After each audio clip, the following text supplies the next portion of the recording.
Ahojte. No tak po veľmi dlhej dobe natáčam toto video ako poďakovanie.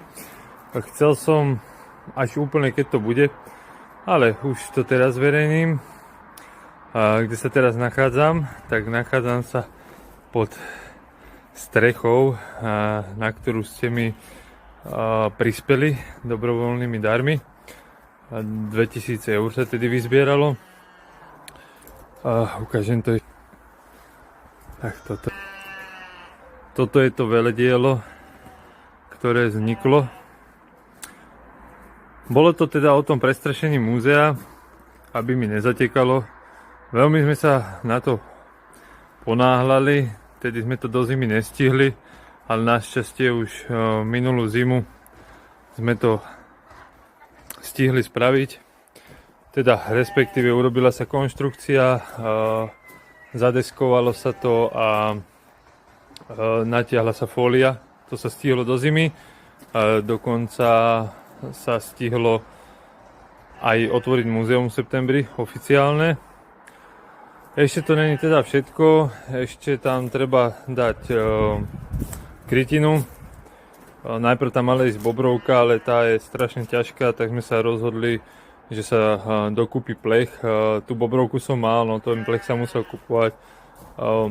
Ako som povedal, celé to zatiaľ vyšlo okolo 10 až 12 tisíc eur. Ešte to nie je hotové, ešte tam musíme dať ten plech. Ešte sa musia urobiť blesko z vody na vodu, ríny a potom už to bude 100%. Tak keď sa aj to dorobí, tak už pošlem asi výsledný efekt, jak to vyzerá.